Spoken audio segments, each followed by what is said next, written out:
a for loop here to go through, all 8 bits, and then we want to print that bit. So we'll do lcd.print, and then the receive byte, but then we want to figure out if the bit is set. So we're going from bit 0 through 7 here basically. So we want to check if that's set. So we can AND the byte that we've built up so far by 0x80 shift right I, and that'll tell us if the ith bit in receive byte is set. And then if it is, we want to print a 1, otherwise we'll print a 0. But of course, we may not have received the whole byte yet, so we only want to print a 1 or a 0 if we've actually gotten that far through the byte. So if we say if I is less than our current bit position, right? Because if we've only received 4 bits of the byte, we only want to print those 4 bits. Otherwise, we'll just print a space to overwrite anything that might be there.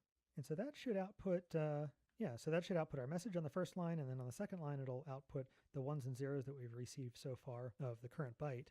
And then I can also set the cursor to show just where we are in the message, although in this case it'll always be just the last character that we're receiving, but I'll do it anyway on the first line and then turn the cursor on. And then before we do all this mess, I'll turn the cursor off. So that should be everything. So this loop function, that Arduino is automatically going to call that as fast as it can. So we'll delay 200 milliseconds and then receive that bit, use that bit to build up a byte, add that byte to our message, and then just sort of print out where we are. And then it'll just go back to the top of the loop and wait another 200 milliseconds and get the next bit. So let's connect our receiver and program this. So plug that in and upload.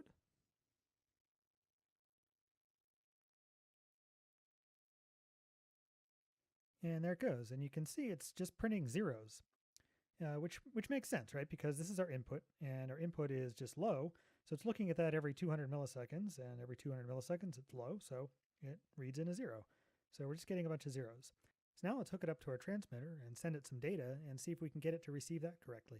And so I basically just want to hook up a wire between the data signal on the transmitter here and the data signal on our receiver.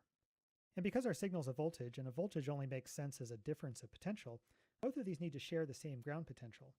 So in practice, what that means is that our transmitter and receiver need to be connected with 2 wires, one for the data signal and then one for the common ground. So let's power these up and